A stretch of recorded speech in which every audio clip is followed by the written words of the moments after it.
Konnichiwa. You know that in Japanese, one of the biggest problems for the one who begins to learn this language is a problem of kanji. How to learn so many of them. Do you know how many kanji do we have to learn? To start reading at least a little bit.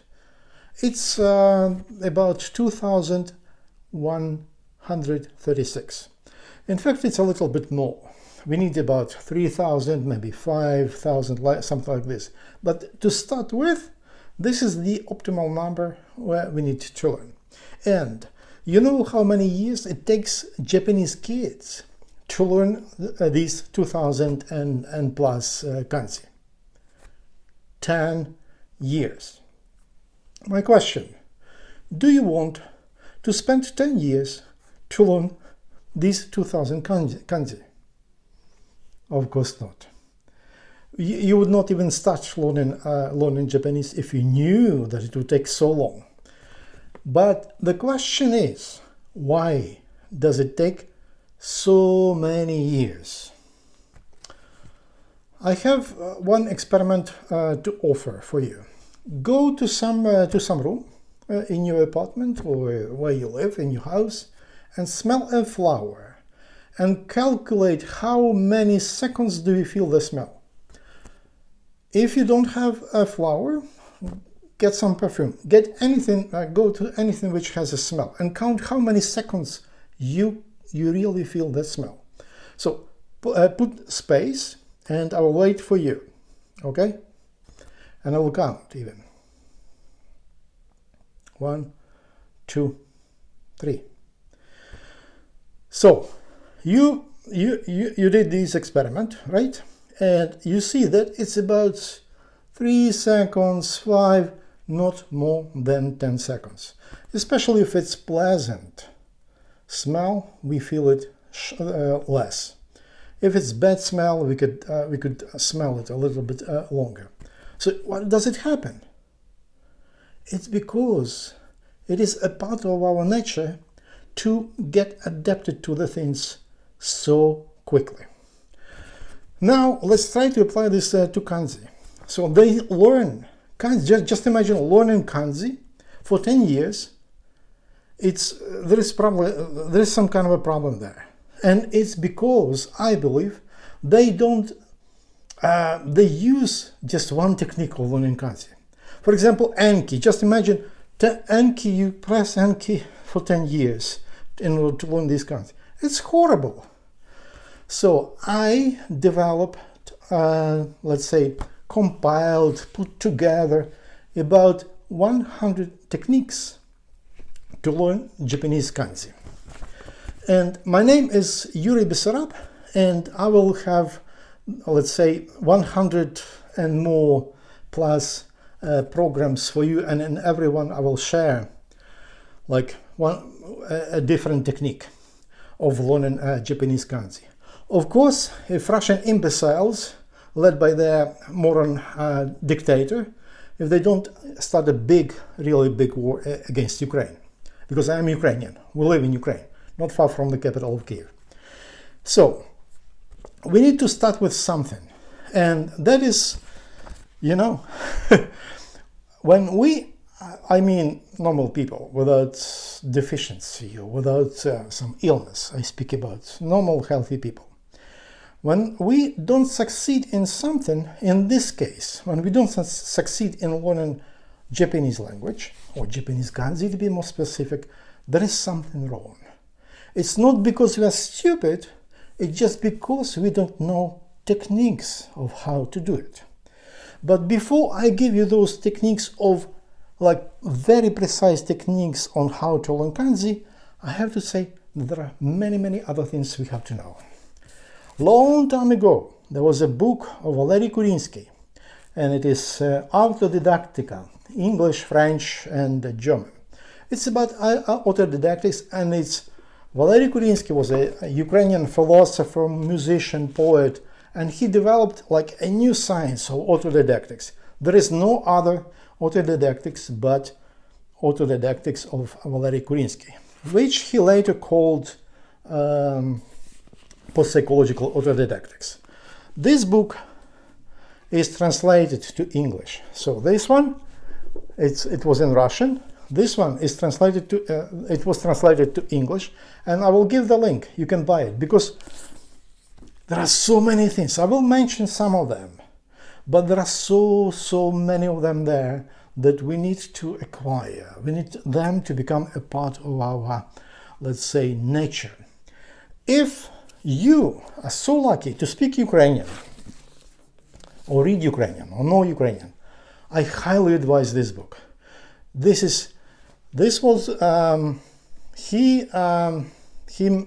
did this book, he prepared this book, let's say, probably 20 years after this one. So, this book is just amazing for both learning Ukrainian and for thinking in autodidactic way, thinking in a new way, modern way, and about 1,000 different techniques are here, okay? I will mention definitely some of them. Valery Kourinsky. So, first of all, we need to understand, and I will, for some time, I will just give you a little thoughts of Valery Kourinsky. For example, this is very important for us.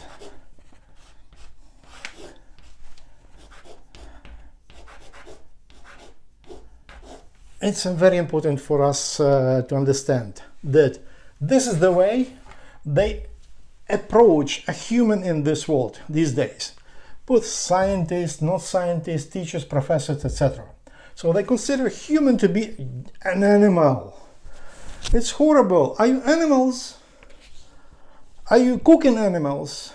Are you eating animals? Are you social animals? Okay, probably not. I believe not. And Kourinsky offered, it was just to emphasize that a human is not an animal. So this is the first thing we have to start with when we're dealing with such an important issue as learning, in this case, Japanese language.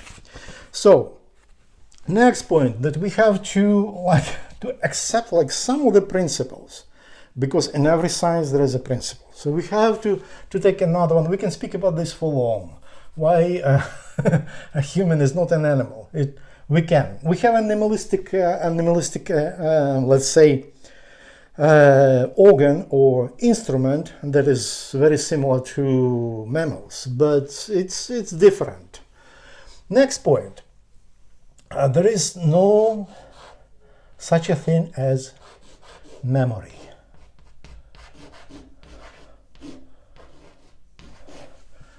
No memory as it is usually imagined as some kind of an organ, like in the computer. There is organ, you just download, you memorize, and that's it. There is no such a thing. Memory is a dispersed thing.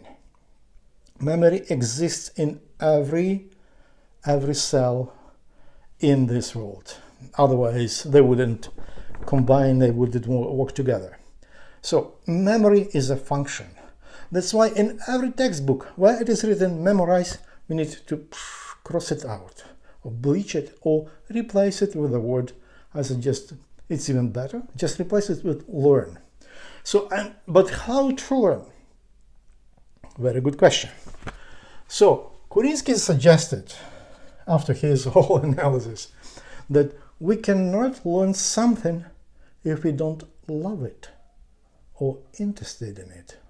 And also if we don't repeat it many times. So let's write here love, which is a synonym of interest,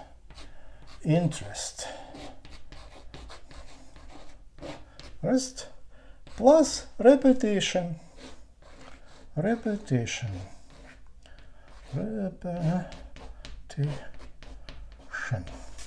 But one more dilemma, or one more suggestion, or one more principle. There is no such a thing as repetition. So we need to also accept this concept, and which will help us. Repetition. There is repetition.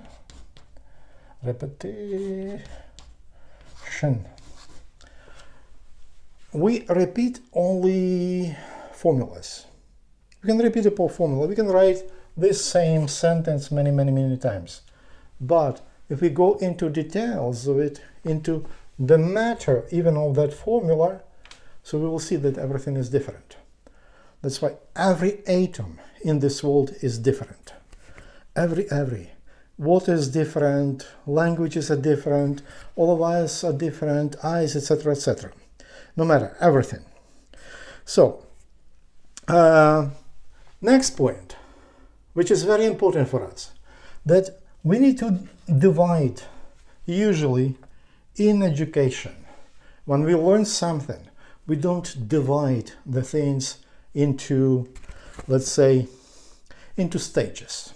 And Kourinsky suggested to divide them into 5 stages, and I will now show you which ones. Maybe I should take it down. Now, let me keep a little bit. So we need to divide the learning process. For us, for that process to be manageable, we need to divide it into into 5 stages. So the first stage will be when we study such a thing as movements,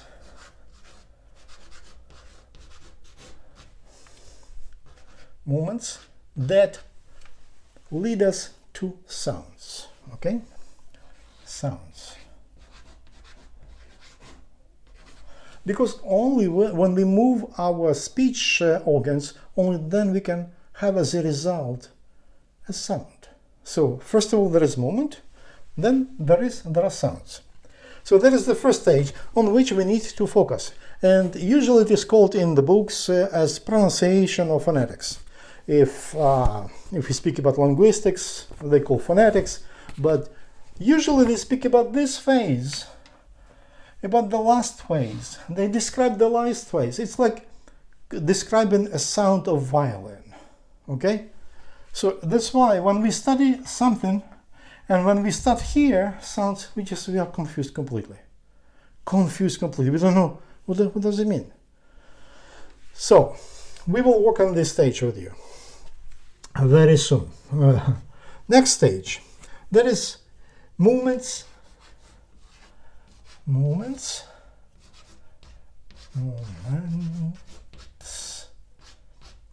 that are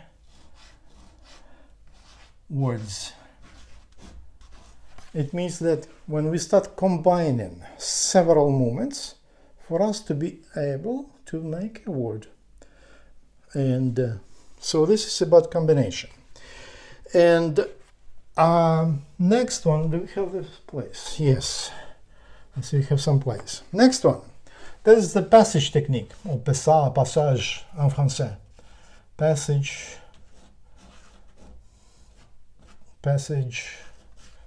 technique.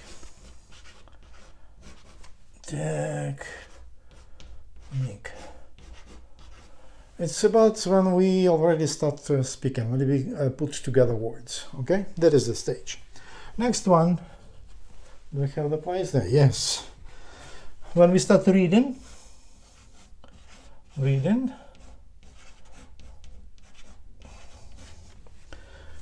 with blank places, with blank